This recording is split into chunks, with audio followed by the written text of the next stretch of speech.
You enter the tavern, your belly snarling for spiced mead. You smile as you recognize the two comely women serving the boisterous patrons. They are the twins you befriended at the Vishtani caravans. You call out their names, but they ignore you.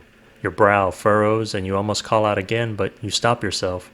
Their hair is too long and the wild curls combed away. Their skin too pale for traveling gypsies, and more telling, they have all of their fingers. Leontrupa had lost two from goblin raids. You had stitched her wounds closed yourself. These could not be the Gypsy Sisters, could they? Hello and welcome to Working with Miniatures. I'm Jim and today we're going to be painting the Bartender and Dancing Girl from the Pathfinder Battles Deep Cuts line.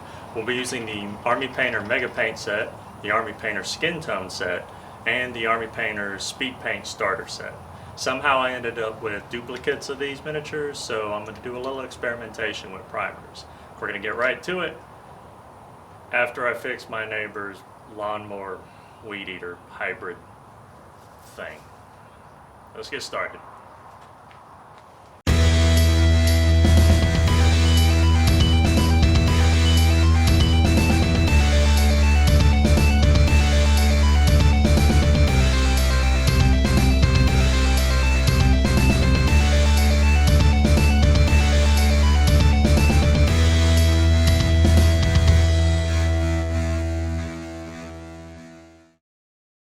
I wanted to compare Army Painter Speed Paints over pure white primer versus a mild gray primer with a white zenithal overlay.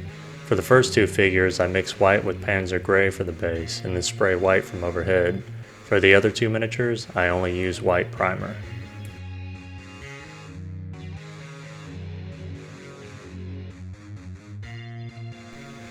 I carefully apply speed paint over the models. I also want to make sure I complete each section fully before it dries to avoid splotching.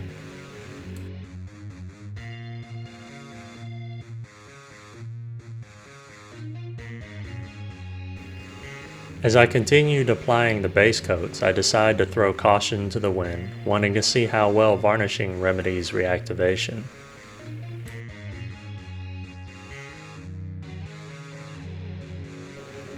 As I lay down the base coat over the bartender's skirt, the flower pattern is immediately distinguishable. For the bartenders I didn't stray crazy from the blister pack art, but for the dancing girls I purposely went brighter.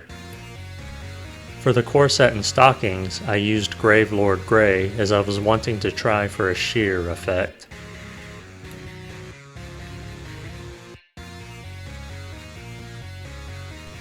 After applying the last speed paint, I spray them with several light coats of Army Painter's anti-shine matte varnish, letting them dry in between coats.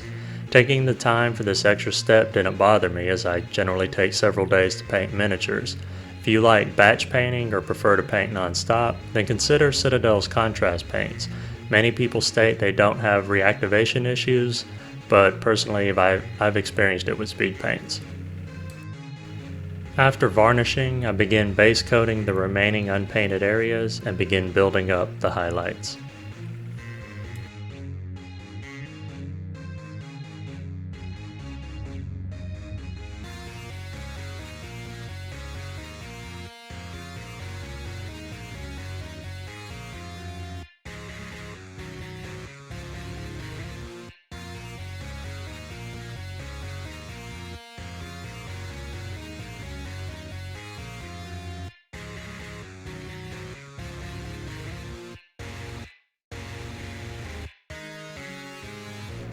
I apply a little wash for shading.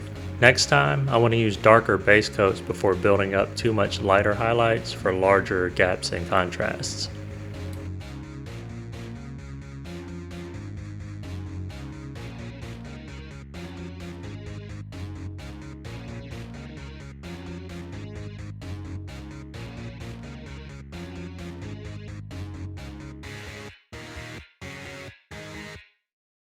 This color I regret using. I should have just continued with the red and green for each respective bartender. It's not that I dislike this color, it's just unnecessary, and I think this is a case where fewer colors would be better. Having varnished, I didn't have any issues adding highlights over the speed paint, and for me, Zealot Yellow has been especially prone to reactivating.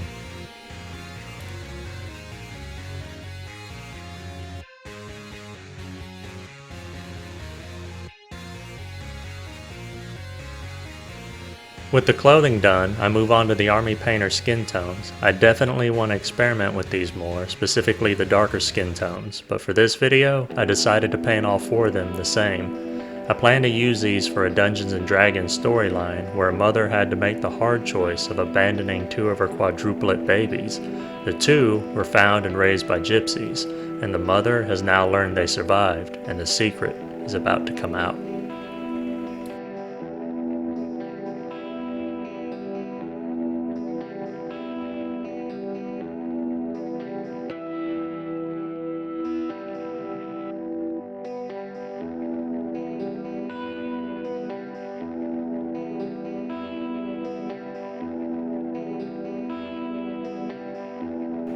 I used a large amount of flesh paints in a previous video and noted that I needed to apply washes after the initial base coats, and here I am doing it after highlighting again.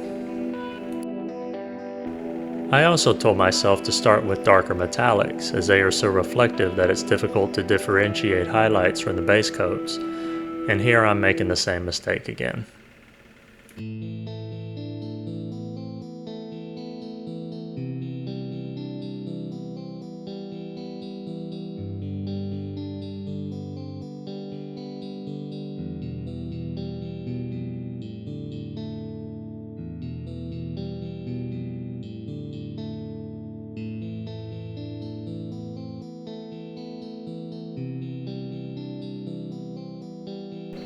Here I make that mistake with the metallics yet again, however with the silvers as opposed to the coppers and golds this time.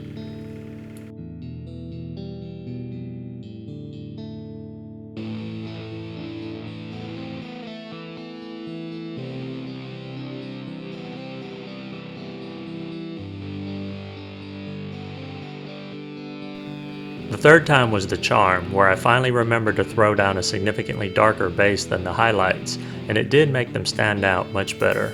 However, the mugs are still so reflective, it remains difficult to differentiate on camera.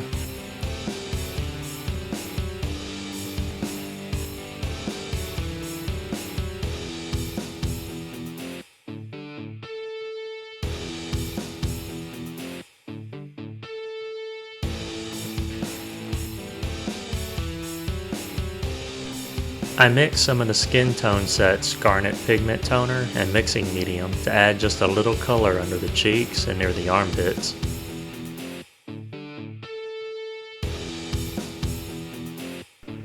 For how I did tavern floor bases, follow this link and skip to near the end of the Merchants Part 2 video. This is the final result, along with a quick overview of the colors used. For lessons learned, I need to make sure to wash after the base coats and not after highlighting. For anything I'm painting in bright colors, especially metallics, I need to start with a darker base coat and work my way up. As metallics reflect so much light, it's hard to differentiate the highlights.